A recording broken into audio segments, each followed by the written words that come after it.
Welcome to The State of Us. Real people with honest opinions and the future of responsible media. Here's your host, Justin T. Weller. Could weed be dangerous and we just haven't realized it yet?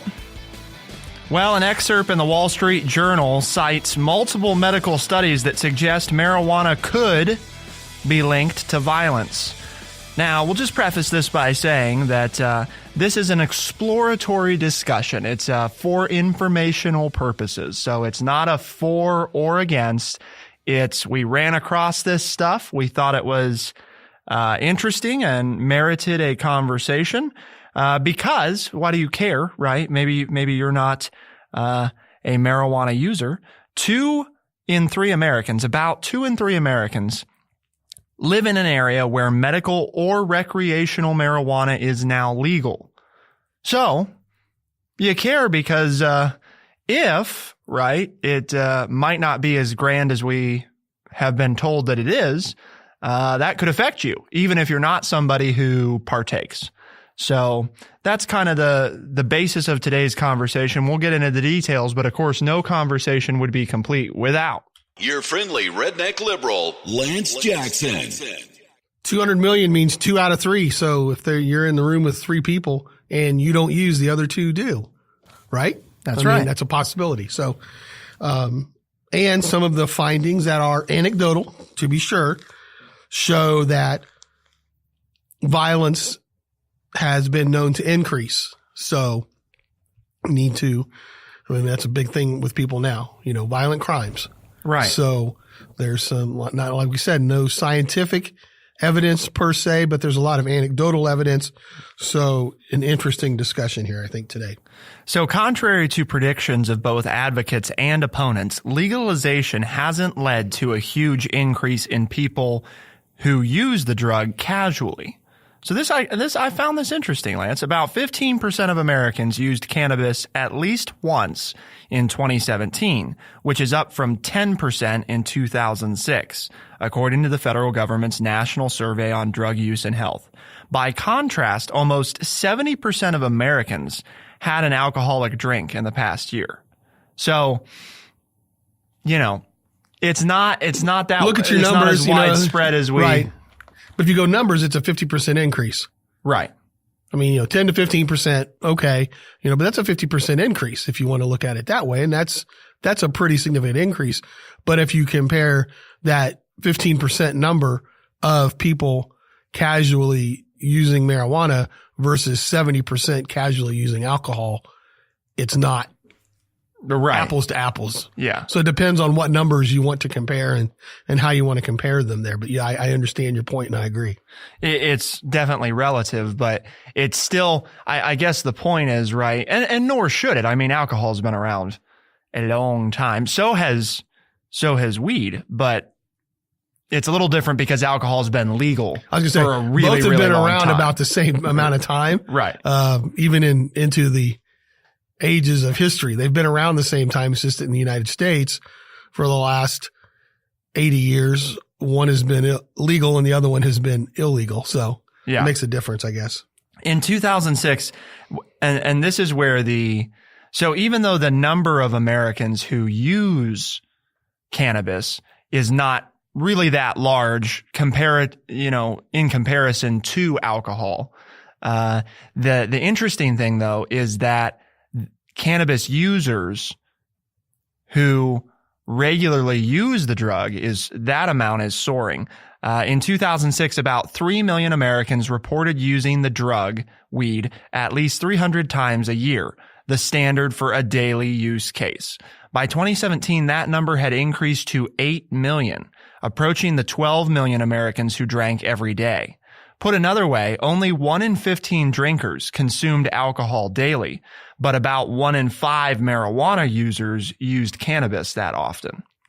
So that's significant. Right. Even though there's less people who use cannabis, the amount of it they use is much higher than the amount of alcohol that alcoholic drinkers use.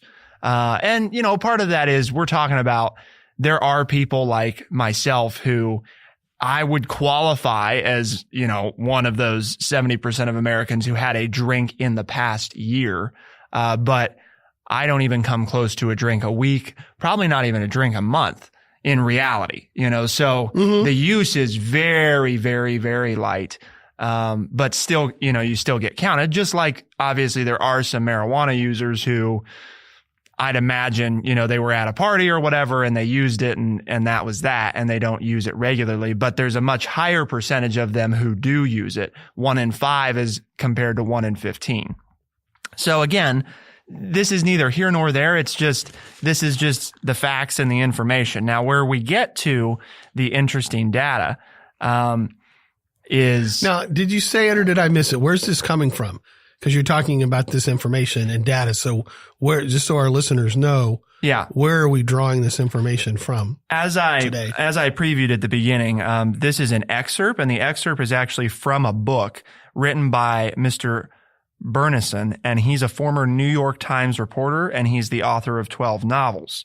This is a essay essentially that was published in the review section of the Wall Street Journal, which is an adaptation from his new book, which is out now, entitled Tell Your Children the Truth About Marijuana, Mental Illness, and Violence.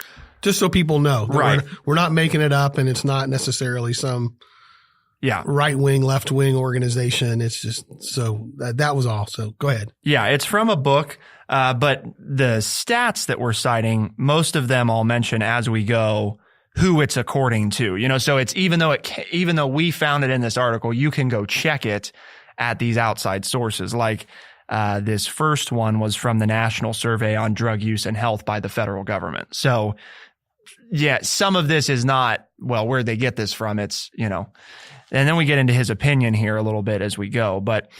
And the interesting thing is, so that cannabis users also, Lance, are using far more potent THC than ever before. That's the one that got me. Yes. Because, I am a child of the 70s, and not that I, again, spoiler alert, have not partaken.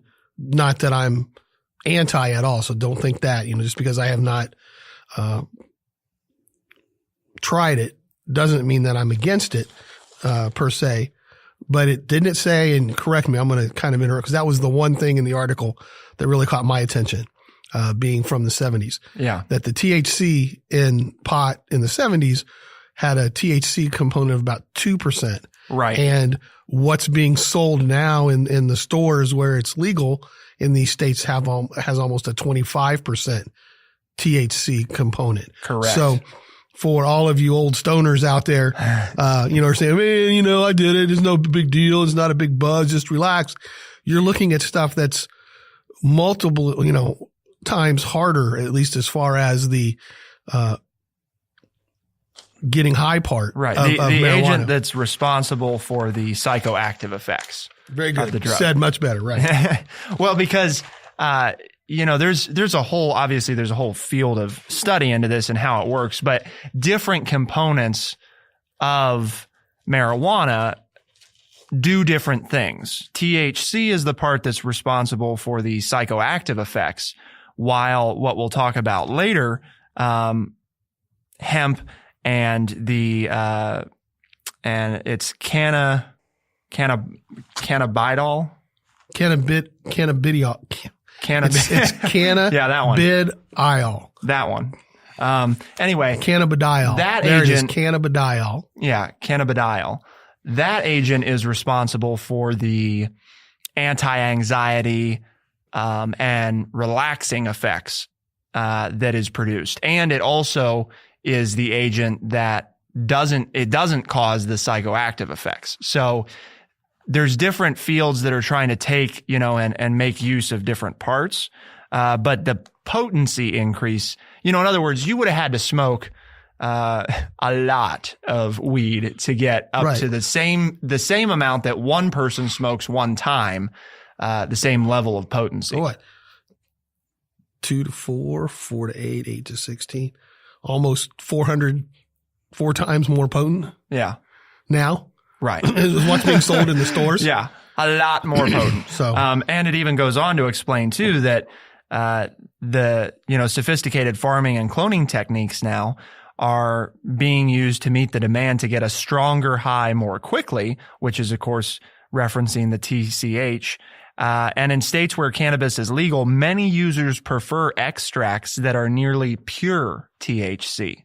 And that's where you're getting to now. We're not talking even about 25%. We're talking about, 90, 95, 100% potency, just straight THC. Right.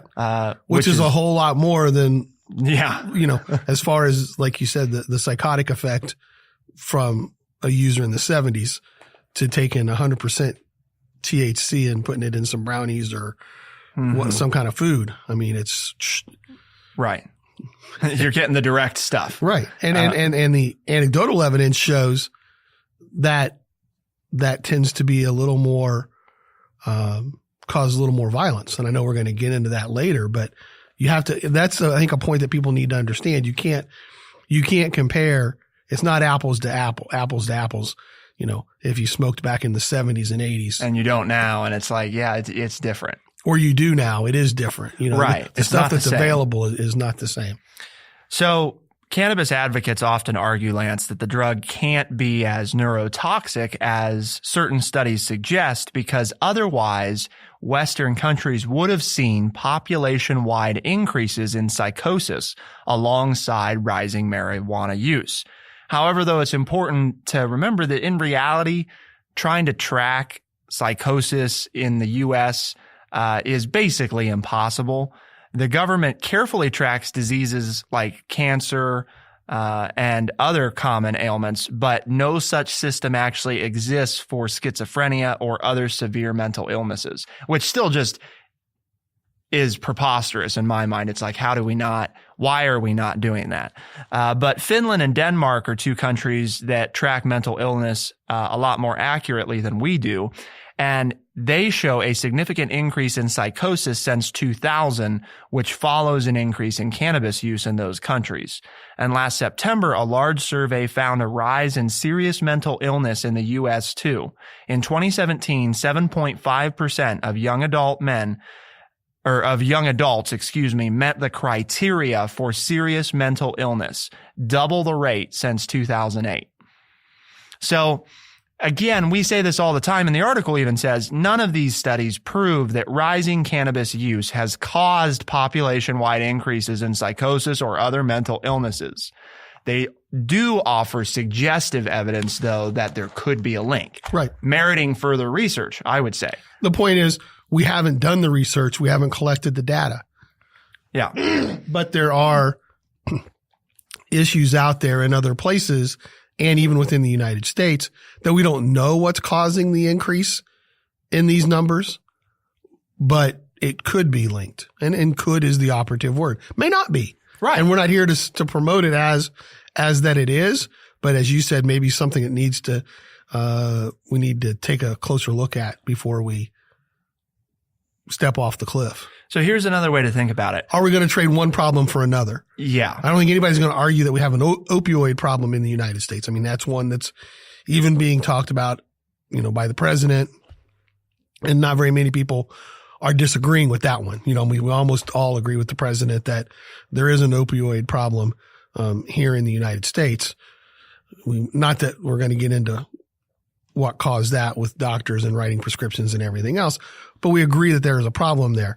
Well, you want to be careful now because we're going into with marijuana, something that most of us, including myself, have always said, I don't think that's as big a deal, right? I mean, it's not, but with what now, if you legalize it and you're getting pure THC, now maybe the rules have changed a little bit. Right. At least enough to look at it. I mean, it's got my attention to say, well, you know what? It wouldn't hurt to take a look at this and see if there are some connections. Right. There may not be. And then we're okay. But I think it's time maybe to step back and at least take a look and see if there are some connections to psychotic events and violence and mood swings and with all of the THC that's in it now. So think about it this way, Lance. As long as people with schizophrenia, for example, avoid using recreational drugs, they're only moderately more likely to become violent than healthy people. But when they use drugs, their risk of violence skyrockets. And the drug that they're most likely to use is cannabis. The most obvious way that cannabis fuels violence in psychotic people is through its tendency to cause paranoia. Even marijuana advocates acknowledge that the drug can cause paranoia. The risk is so obvious, in fact, that users joke about it, and dispensaries advertise certain strains as less likely to do so. But for people with psychotic disorders, paranoia can fuel extreme violence. A 2007 paper in the Medical Journal of Australia looked at 88 defendants who had committed homicide during psychotic episodes. It found that most of the killers believed they were in danger from the victim, and almost 2/3 of them reported misusing cannabis, more than alcohol and amphetamines combined. So again, not saying that cannabis is to blame, but it is interesting that of those people who committed a violent crime, one, the majority of them felt like they were in danger, and 2/3 of them were misusing cannabis, while which is more than the amount that were misusing alcohol and amphetamines combined. So it was easier to misuse, and they misused it more than those other substances. Well, the other thing to remember here, though, is millions of Americans can drink alcohol with no side effects because they don't have any DNA that causes a chemical dependency. Second, they're responsible with their usage.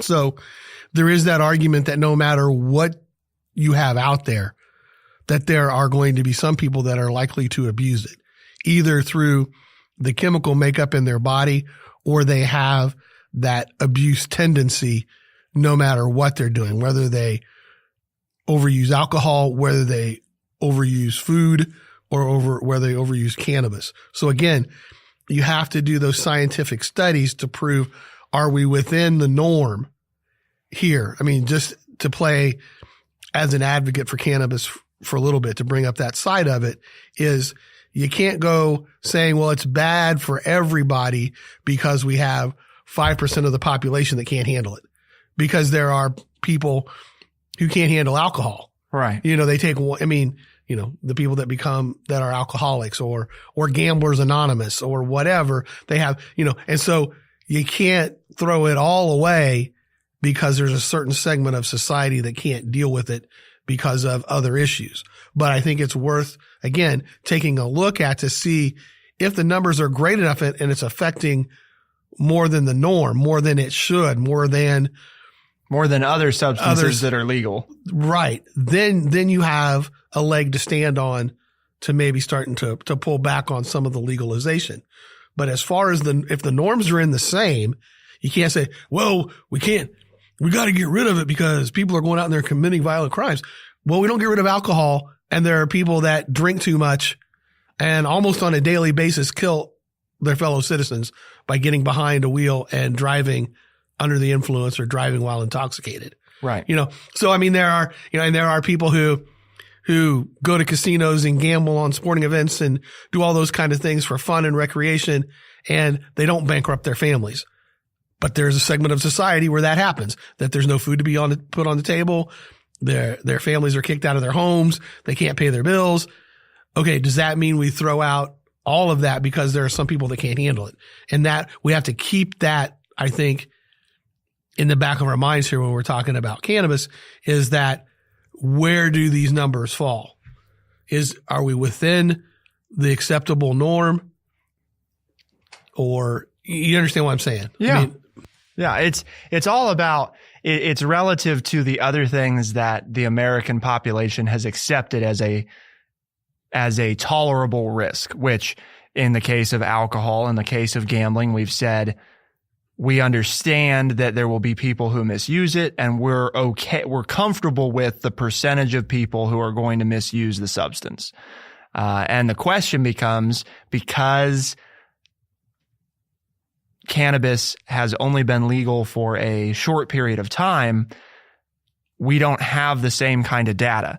I mean, the article points out that, we've known for literally decades that there's been links between violence and alcohol abuse and rises in domestic abuse as a result and all kinds of things. I mean, we've known that, and it's still legal. So this isn't to say, oh my gosh, if we study this, then we'll make it illegal and it'll all be gone, because that might not be the case either. But better that we know than we allow the industry, which is becoming stronger and stronger, to say, oh no, we don't need to worry about that stuff. Because let's not forget that that's also the way that Americans ended up with a major cigarette problem.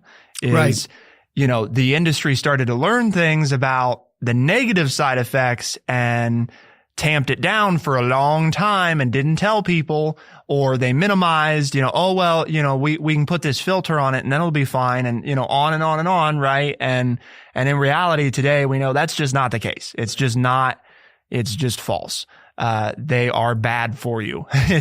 You don't want the people in the industry to be able to mislead people. Right. In their choice whether to use regardless of industry. To use something or not use something. Yeah. Get the facts out there, and if people decide that they want to take the risk, and as a society we feel like it's okay, then that's all right. But don't let people take the risk when they don't have all the information yet. I see your point. That's very good. For example, Senator Cory Booker, who is an advocate, actually said in a 2017 speech calling for federal legalization, he said, quote, "These states are seeing decreases in violent crimes." Now, he was referring to some of the early states that legalized marijuana use. The first 4 states that legalized it were Colorado and Washington in 2014, and Alaska and Oregon in 2015. Combined, those 4 states had about 450 murders and 30,300 aggravated assaults in 2013. In 2017, they had almost 620 murders and 38,000 aggravated assaults, an increase far greater than the national average. So, I mean, he lied actually, because that's not true. There was an increase in violent crime. Don't know whether it had anything to do with cannabis use, but there was an increase in violent crimes, and it was a more significant increase than the national average was. So, if you heard Cory Booker say that and you thought it was true, it's not. So I don't know why he said that. I don't know who told him that was true, or if he knew it wasn't true and said it anyway. Maybe he's got marijuana backers who are donating to the campaign. Who knows? But there's a fact check for you. That's right. Just not the case. Opiates are riskier than cannabis, and the overdose deaths they cause are a more imminent crisis. So right now, as we know, the public and government attention has focused on them. Soon, though, mental illness and violence that follow cannabis use also may be too widespread to ignore. And I think that's what you were getting at, Lance, originally, was we just don't know yet, but we're really focused on the stuff that we do know is a problem. And it would be wise to start paying attention to this so that if we have to tap the brakes, we can do it instead of being in the midst of another. Because I don't think comparing this to opiates is really quite the same, in the respect that there's a lot of opiates that people use that you can't get legally. There's no prescription for them. They're an illegal narcotic, and that's where we classify them. Of course, there's a lot of abuse of prescription-based drugs. My point is there are a number of people who choose the illegal ones because they've been cut off from the legal ones. Right. Because they got addicted. Because their doctor said, well, these are okay to use. The government said, well, these are okay to use. The FDA said, well, these are okay to use. Oh, well, doc, now I'm healed from my injury, but I'm addicted to this drug. Well, sorry, you can't have it anymore. Right. Okay. So now that forces me to go use illegal ones. So why am I using illegal ones? Because we as a society, doctors, the medical field, allowed people to use a drug that got people addicted on that feeling. So again, that's where I think there is a comparison.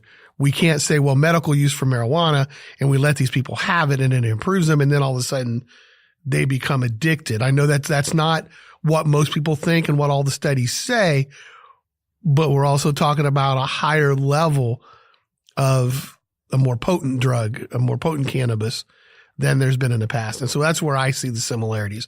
I understand what you're saying, but that's where I see the similarities, because people aren't using the illegal stuff usually. I shouldn't say that because that's not true either.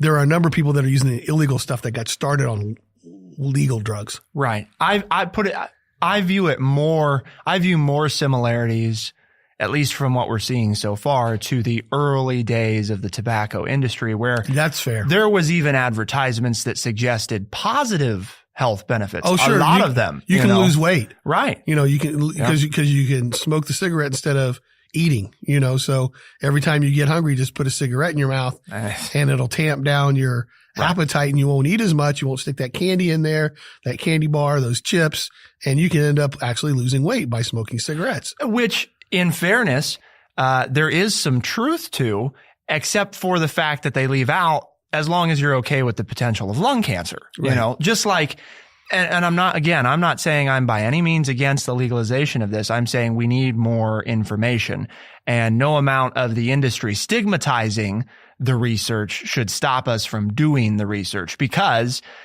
we know that there's positive benefits. It's not to say that there aren't. There absolutely is, and there's a lot of evidence to suggest that there are very positive benefits. The question is, at what cost do those benefits come? And what we've all been sold so far is at no cost, at no health cost. It's simply a monetary cost at which these benefits come. It's the one-stop cure-all, no side effect thing. And that might not be the whole truth. And if it's not, then we should know that. Hey, what we're talking about is getting educated about it, right? Yes. It's funny how we come back to education. Just tell me what the risks are, and then I get to decide whether or not, and as a society, we get to decide whether or not to let people take the risk. Whether or not we're comfortable with because that's, let's make an educated decision. Yes. Because by the time I grew up and we were starting in the 70s, we had started to get some negativity towards cigarettes. Yeah. So I was allowed to make a decision, even though both my parents smoked, my grandfather smoked. I could make a decision. It was like, yeah, well, I can see why you did and why you started it. But with what they're telling me now, I don't think I want to go down that path. Right. So because I had the information, I could make a better educated decision. And that's what you're promoting, I think, and not to put words in your mouth. You're promoting the same thing here with cannabis.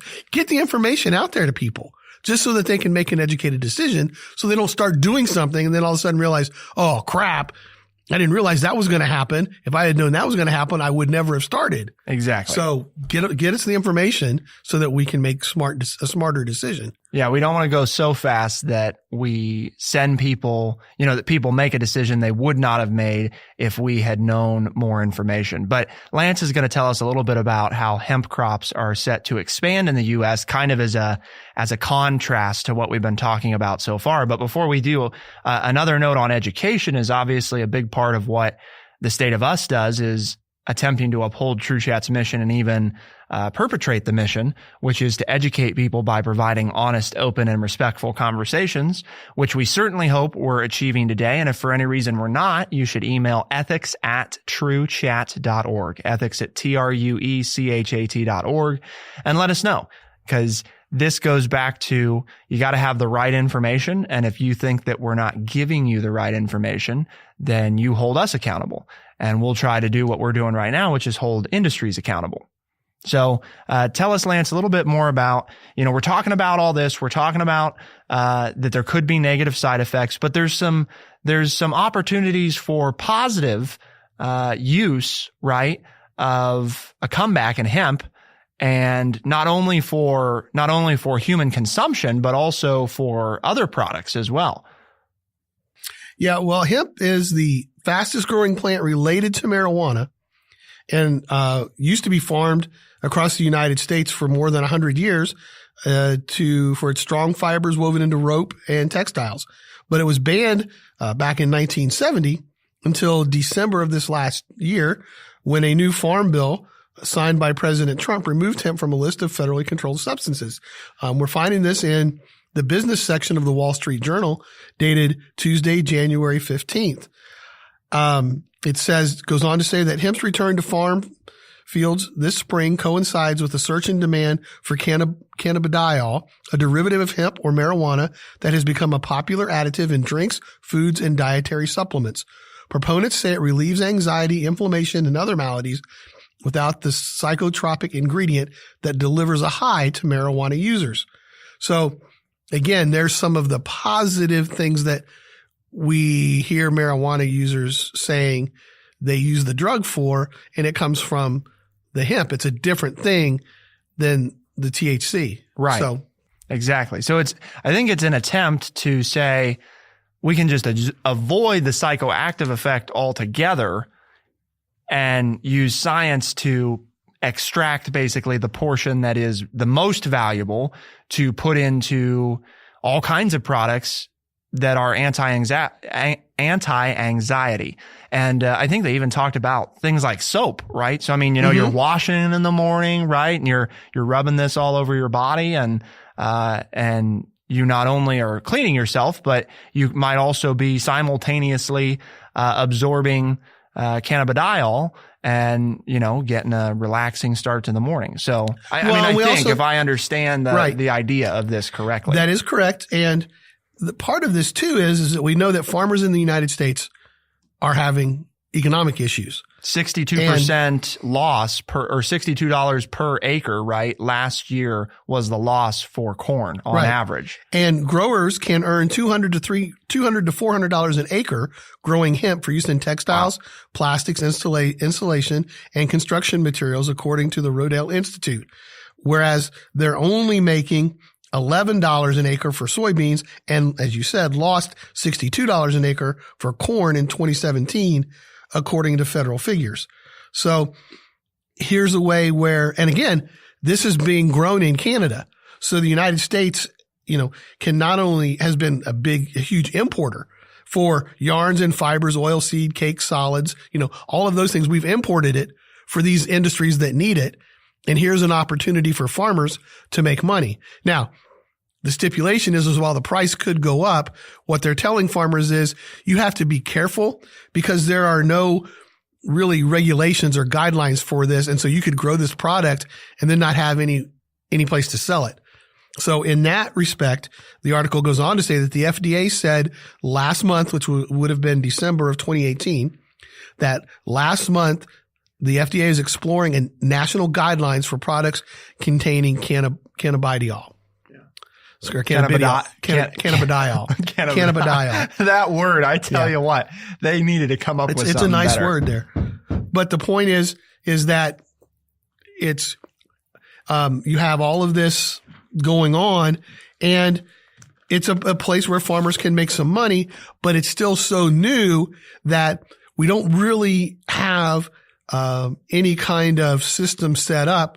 And so, the processing plants are coming in, they're being built, and they're just warning farmers that while this might be a good way for you to make money, you need, like anything else, you need to find a market for your crop before you plant it. I mean, I would think I'm not a farmer, you are, or come from a farm family. Yeah. It doesn't do any good to grow soybeans or corn or wheat or raise chickens or whatever unless you have a buyer for your product. So you need to, and regulations to follow and know what you have to do to be able to sell it.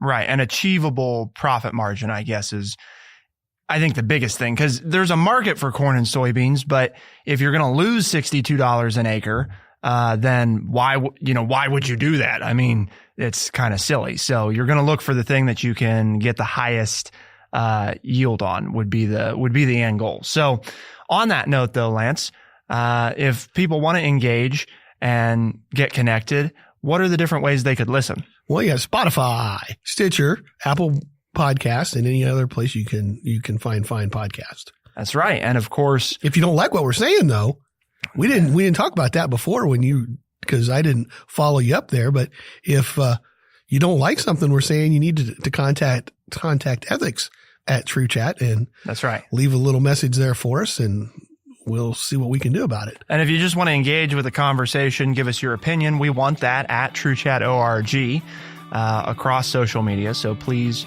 do get in touch with us. For the State of Us on TrueChat in Urbana, I'm Justin T. Weller. And I'm Lance Jackson. Thanks so much for tuning in. We'll see you next time on The State of Us. Be the change.